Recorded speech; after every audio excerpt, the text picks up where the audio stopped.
बच्चों, कैसे हो आप लोग। आज क्लास 10th फिजिक्स के इस वीडियो में हम लोग दृष्टि दोष के बारे में जानेंगे, उसका निवारण कैसे करते हैं ये भी जानेंगे, कारण भी समझेंगे। तो आइए देखते हैं। मानव नेत्र द्वारा प्रतिबिंब को बनना, कैसे प्रतिबिंब बनता है ये समझते हैं। तो मान लीजिए कोई वस्तु है, ये नेत्र के सामने वस्तु रखी हुई है, तो एक किरण मान लीजिए इस बिंदु से एक किरण ऐसे जाएगी और ये क्या कौन सा लेंस है, उत्तल लेंस है, इसलिए ये क्या करेगा, जो आपका जो है मुख्य अक्ष है उसकी ओर मोड़ता है, तो ये अपवर्तन के पश्चात ऐसे निकल जाएगी। दूसरी किरण हम ये ले लेते हैं, मान लो ये प्रकाशीय किरण से होकर जाए सीधे निकल जाती है। तीसरी किरण हम दिखाते हैं, मान लो ये लेते हैं और ये, तो ये इस बिंदु पर यानी कि रेटिना पर एक बिंदु पर फोकस हो जाती है। इसी प्रकार यही चीज मान लीजिए बिंदु, मान लीजिए ये हमने इसको ए दिखा दिया और इसको हमने बी दिखा दिया, तो बिंदु बी से चलती है, तो आप इसी तरह दिखा देंगे। तो ये जो है एक किरण ये जा रही है, एक किरण ये लिया जो प्रकाशीय किरण से, ये प्रकाशीय किरण से होकर नहीं जा रही क्योंकि ये मुड़ गई है, मान लीजिए उससे प्रकाशीय किरण से थोड़ा नीचे से जाती है तो ये मुड़ जाती है। दूसरी किरण ये ले लेंगे और ये, तो ये किसी एक बिंदु पर ये मिल रही है, तो मान लीजिए ये बिंदु हो जाएगा आपका, क्योंकि ये बी से जा रही है तो ये हो जाएगा B1 दिखा सकते हैं और ये हो जाएगा A1। तो प्रतिबिंब कैसा बनता है, उल्टा बनता है और वास्तविक बनता है कि फोकस दूरी ये देख लेते हैं। तो फोकस दूरी, नेत्र लेंस की फोकस दूरी किसे कहते हैं, तो मानव नेत्र द्वारा अनंत पर स्थित वस्तु को देखने के लिए नेत्र पर गिरने वाले जो समांतर किरणें लेंस द्वारा रेटिना पर फोकस होती हैं, रेटिना पर ये फोकस हो रही हैं तथा वस्तु का स्पष्ट प्रतिबिंब दिखाई देता है। मानव नेत्र मतलब मेन चीज ये है कि नेत्र लेंस की फोकस दूरी बताना है, तो हम ये कह सकते हैं मानव नेत्र के नेत्र लेंस यानी कि इससे और रेटिना के बीच की दूरी, ये यहाँ से और ये रेटिना के बीच की दूरी, ये हमारा जो है नेत्र लेंस की फोकस दूरी कहलाती है। यहाँ नेत्र लेंस से और रेटिना के बीच की दूरी वो लेंस की फोकस दूरी कहलाती है।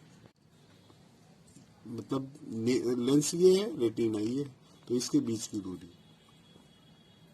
दो चीज और देख लेते हैं, नेत्र का दूर बिंदु और नेत्र का निकट बिंदु। फार पॉइंट ऑफ द, हम ये कर सकते हैं, फार माने दूर, पॉइंट ऑफ द आई और नियर पॉइंट ऑफ द आई, ये समझ लेते हैं।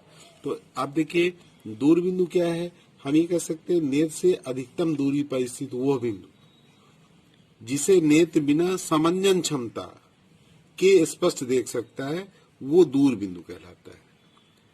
मतलब समंजन क्षमता बिना लगाए जितनी दूर वस्तु को वो स्पष्ट देख सकता है, वो बिंदु जो है दूर बिंदु कहलाता है।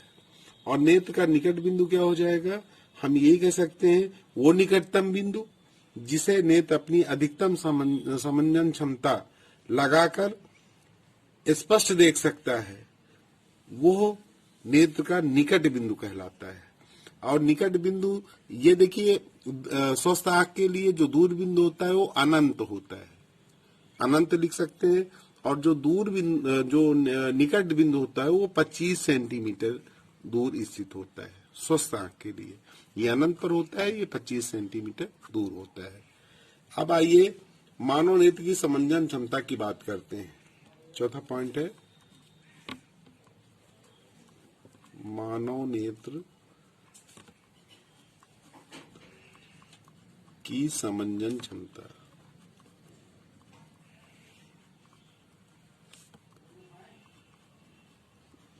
अब देखिए इससे क्या तात्पर्य है, नेत्र की समंजन क्षमता से क्या तात्पर्य है, तो समंजन क्षमता हम ये कह सकते हैं कि जब दूर स्थित वस्तु को अगर व्यक्ति देखता है तो दूर से आने वाली प्रकाश किरणें वो जो मुख्य अक्ष के समांतर आती हैं वो रेटिना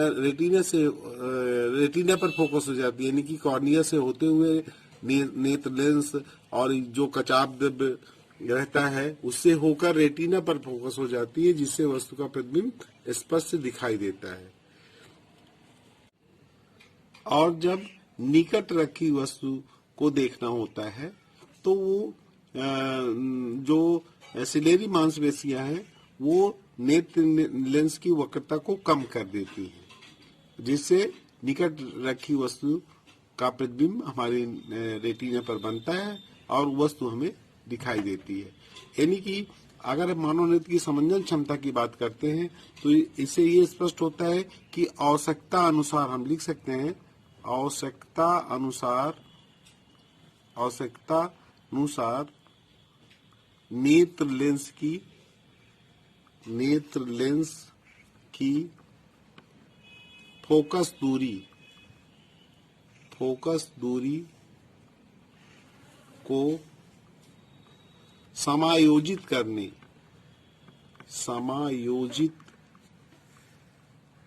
करने की क्रिया को ही नेत्र की समंजन क्षमता कहते हैं।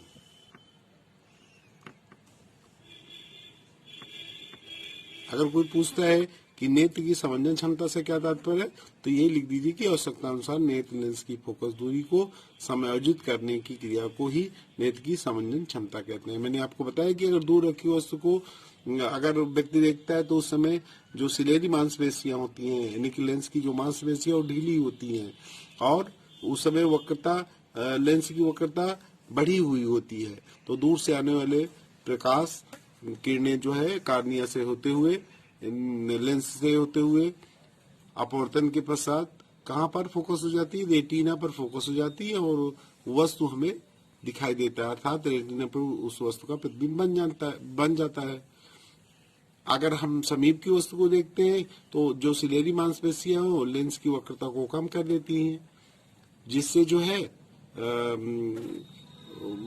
वस्तु का प्रतिबिंब रेटिना पर बन जाता है और वस्तु हमें दिखाई देने लगती है। तो इसका मतलब ये हुआ कि आवश्यकता अनुसार नेत्र लेंस की फोकस दूरी को समायोजित करने की क्रिया को ही नेत्र की समंजन क्षमता कहते हैं। नेत्र की समंजन क्षमता को समझ लेते हैं। मान लीजिए हमने दिखा दिया, ये हम ऐसे दिखा दिए, ये लेंस दिखा दिया और दूर स्थित वस्तु मान लीजिए यहाँ से अनंत से ये प्रकाश किरणें आ रही है, ये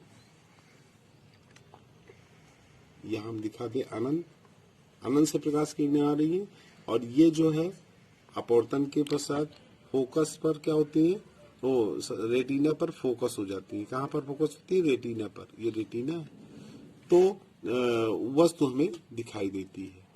यदि मान लीजिए और अब दूसरा चित्र बना के दिखा सकते हैं, थोड़ा उभरा हुआ भाग दिखा देंगे, इसको जो है हम गोल दिखा सकते हैं, ये हमने लेंस दिखा दिया।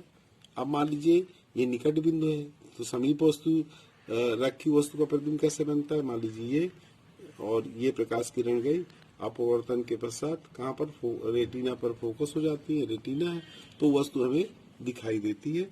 ये आपका मान लीजिए हम निकट बिंदु दिखा दिया, ये दूर बिंदु दिखा दिया हमने। तो इस तरह जो है हम दिखा सकते हैं। मानव नेत्र की समंजन क्षमता पूछता है तो ये दोनों चित्र बना के अगर मान लीजिए 2 नंबर में पूछता है तो केवल हम इतना लिख दें कि आवश्यकता अनुसार नेत्र लेंस की फोकस दूरी को समायोजित करने की क्रिया को ही नेत्र की समंजन क्षमता कहते हैं। यदि मान लीजिए उससे अधिक नंबर का पूछता है, 3 अंक में पूछता है, तब हम जो है ये दोनों चित्र दिखा देंगे, दोनों चित्र भी बनाएंगे और लिख देंगे। एक चीज और जान लेते हैं, कभी कभी पूछता है दृष्टि विस्तार से क्या तात्पर्य है। दृष्टि विस्तार ये भी जान लें। विस्तार, दृष्टि विस्तार क्या होता है, हम कह सकते हैं निकट बिंदु और दूर बिंदु के बीच की दूरी को दृष्टि विस्तार कहते हैं। यानी कि हम निकट बिंदु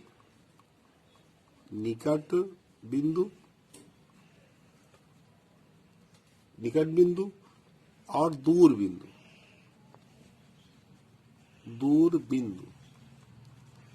के बीच की दूरी को दृष्टि विस्तार करने, कभी कभी यही पूछ मिलता है। ये हो गया, लिखा था इसको लिख दिए 25 सेंटीमीटर। बताया कि निकट बिंदु कितना होता है, सुस्ताक के लिए 25 सेंटीमीटर, ये दिखा देंगे। ये अनंत से। चलिए अब दृष्टि दोष के बारे में जान लेते। दृष्टि दोष तथा संशोधन। अब देखिए, जब आंखों की समंजन क्षमता क्षीण हो जाती है तब वस्तुएं स्पष्ट नहीं दिखाई देती हैं। इस स्थिति में उसका प्रतिबिंब रेटिना के आगे या पीछे कहीं भी बन सकता है। इसी को दृष्टि दोष कहते हैं। तो दृष्टि दोष मुख्य रूप से, देखिए दृष्टि दोष तो और होते हैं, लेकिन मुख्य रूप से दो प्रकार के होते हैं। एक हम निकट दृष्टि दोष, निकट दृष्टि दोष, और दूसरा है दूर दृष्टि दोष।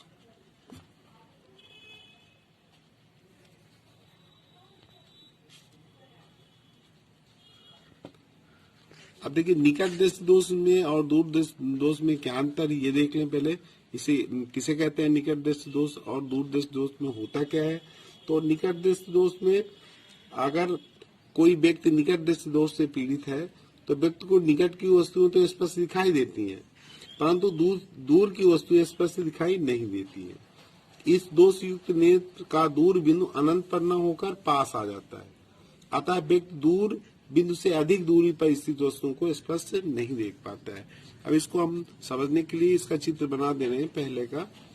अब देखिए, इसमें अगर हमको दिखाना है तो ये हम नेत्र दिखाएंगे। ये उभरा हुआ तल दिखा दिया और ये हमने गोल दिखा दिया।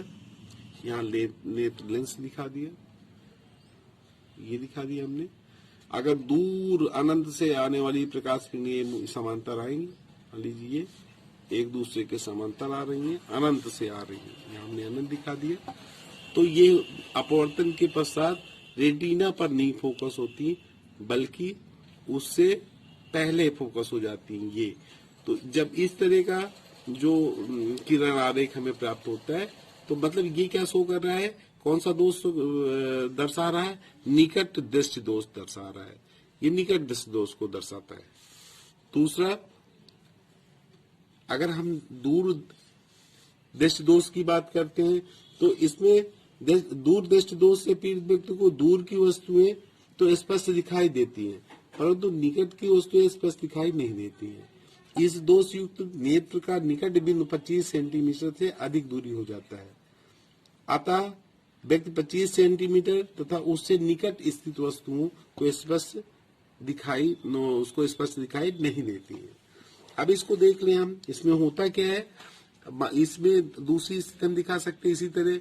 मान लीजिए हम ये दिखा दिए, ये हमने आप नेत्र दिखा दिया, ये कॉर्निया है, ये आपका उभरा हुआ कॉर्निया है। अब इसमें होता क्या है, मान लीजिए यहाँ पर ये निकट बिंदु मान लीजिए यहाँ पर स्थित है, तो इससे ये जो है प्रकाश किरण ये जा रही है, और जाने के पश्चात ये अपवर्तन के जब इससे होकर जाएगी तो अपवर्तित होगी। अपवर्तन होने के पश्चात ये रेटिना पर न मिलकर बल्कि उससे पीछे मिलती हैं, रेटिना से पीछे मिलती हैं। हम ये कहेंगे रेटिना के पीछे तो इनका प्रतिबिंब बनता है। तो इस प्रकार के दोष को हम क्या कहते हैं, दूर दृष्टि दोष। इसको कहेंगे दूर दृष्टि दोष। और ये आपका हो जाएगा निकट दृष्टि दोष। ये इसका चित्र हो जाएगा और ये इसका चित्र हो जाएगा दूर दृष्टि दोष के लिए। अब इसका निवारण कैसे करते हैं, आइए उसको समझ लेते हैं। आइए अब इसको हम देख लेते हैं। ये हमने 3 चित्र बना के दिखाया है। तो देखिए, पहले में तो ये बता रहा है कि इससे निकट दृष्टि दोष है। देखिए, अनंत से आने वाली प्रकाश किरणें, ये दूर स्थित वस्तु से आने वाली प्रकाश किरणें, अब ये क्या है, रेटिना से पहले फोकस हो जा रही है, मतलब रेटिना से पहले मिल रही है, एक दूसरे को काट रही है। तो इसका मतलब है ये प्रदर्शित कर रहा है कि इस व्यक्ति को निकट दृष्टि दोष है। ये रेटिना है आपका। होना क्या चाहिए, मान लीजिए अब इसका होना चाहिए कि ये रेटिना पर फोकस होना चाहिए। भाई यही चीज जो है, ये अगर वस्तु अनंत पर रखी वस्तु कब दिखेगी, जब यही चीज जो है, जो यहाँ पर मान लीजिए सी दिखा दिया, तो बिंदु सी पर एक दूसरे को काट रही हैं, तो ये कहाँ होना चाहिए, रेटिना पर काटना चाहिए। रेटिना है तो यानी कि यहाँ पर फोकस होना चाहिए, ये कह सकते हैं। ये हमने दिखा दिया है, तो ये स्थित होगी तभी वस्तु आपको दिखाई देगी, इस तरह बनना चाहिए। तो इससे हम ये कह सकते हैं। अब हम इसका निवारण कैसे करेंगे, तो देखिए ये कौन सा, इसमें अवतल लेंस का प्रयोग करते हैं। किस लेंस का प्रयोग करते हैं, अवतल लेंस, क्योंकि ये किरणों को अभी अपसारित करता है, यानी कि फैलाता है।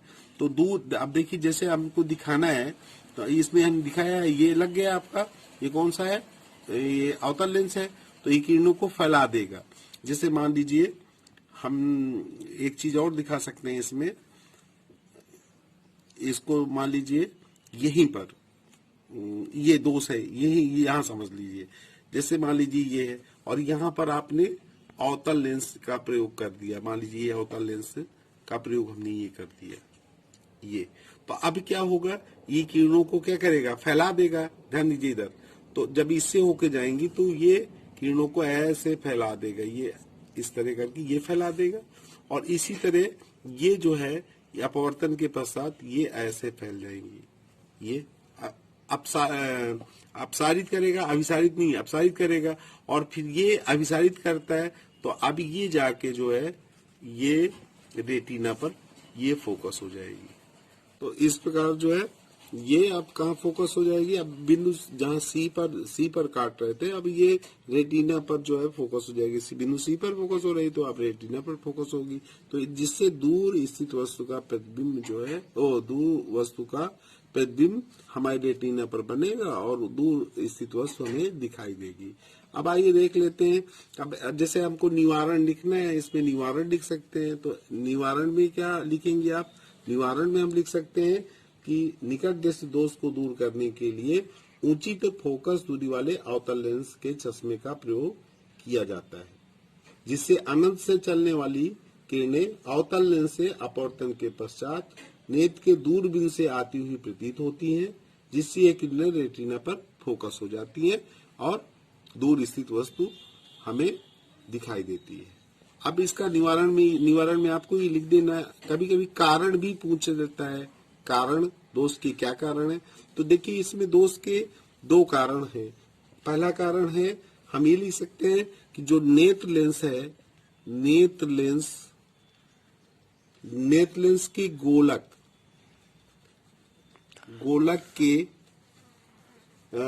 गोलक का व्यास बढ़ जाता है, व्यास बढ़ जाता है। एक कारण ये हो गया। दूसरा क्या हो सकता है, नेत्र लेंस की वक्रता का बढ़ जाना, जिससे उसकी फोकस दूरी कम हो जाती है। दो रीजन दिखा सकते हैं। दूसरा है, हम दिखा सकते हैं नेत्र लेंस की वक्रता का बढ़ना या बढ़ जाना, जिससे उसकी फोकस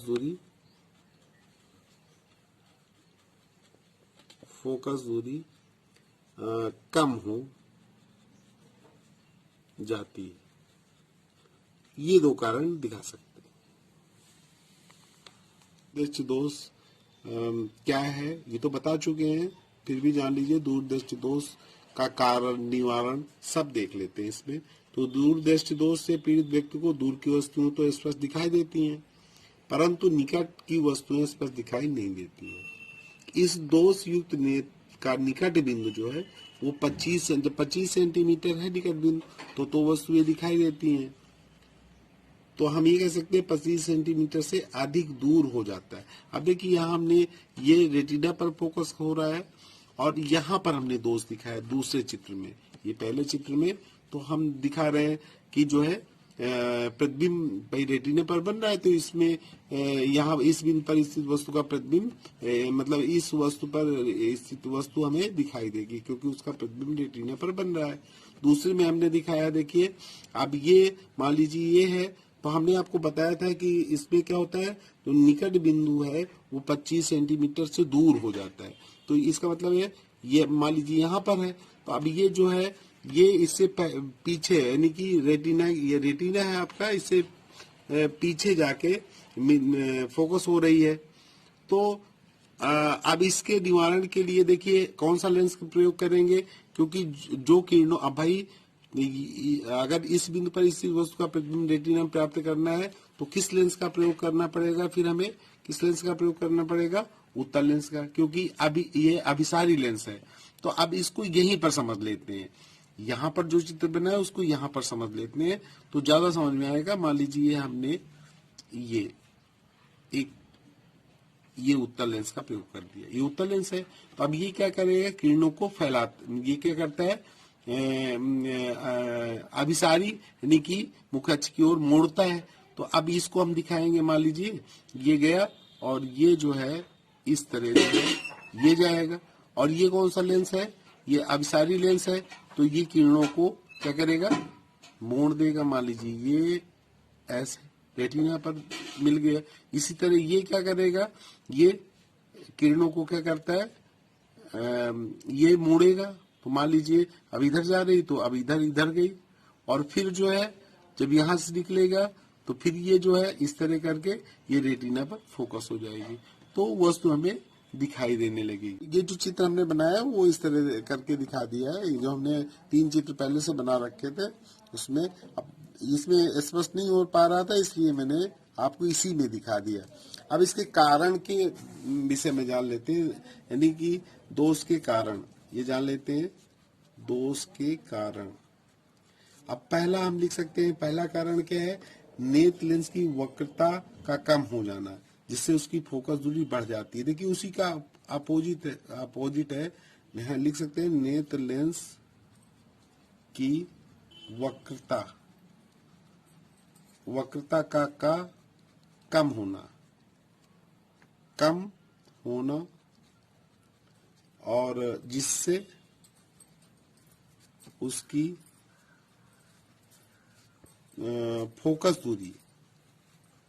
फोकस दूरी बढ़ जाती है।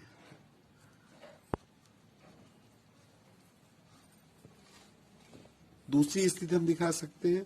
अब उसमें मैंने बताया था नेत्र की जो मांसपेशियां के क्षीण हो जाने से जो गोलक का व्यास है, देखिए हमने उसमें बताया था गोलक का व्यास बढ़ जाता है। तो यहाँ हम लिख सकते हैं, सीधे सीधे लिख दो, गोलक का व्यास कम हो जाता है। तो कम क्यों होता है, नेत्र की जो मांसपेशियां के क्षीण होने जाने से नेत्र की गोलक के व्यास का कम हो जाना इसका दोष का कारण है। तो ये 2 कारण इसमें। तो निवारण में हम क्या लिख सकते हैं, अगर निवारण लिखना है तो लिख दें, दूरदृष्टि दोष को दूर करने के लिए उचित फोकस दूरी वाले किस लेंस का, उत्तल लेंस के चश्मे का प्रयोग किया जाता है, जिसे दूर स्थित वस्तु से चलने वाली प्रकाश किरणें उत्तल लेंस से अपवर्तन पश्चात नेत्र के निकट बिंदु से आती हुई प्रतीत होती हैं। ये किरणें अपवर्तित होकर रेटिना पर फोकस हो जाती हैं, जिससे प्रतिबिंब रेटिना पर बनता है तथा वस्तु स्पष्ट दिखाई देती है। बच्चों आज के लिए सिर्फ इतना ही। अब अगले वीडियो में इससे आगे का मैं बताऊंगा।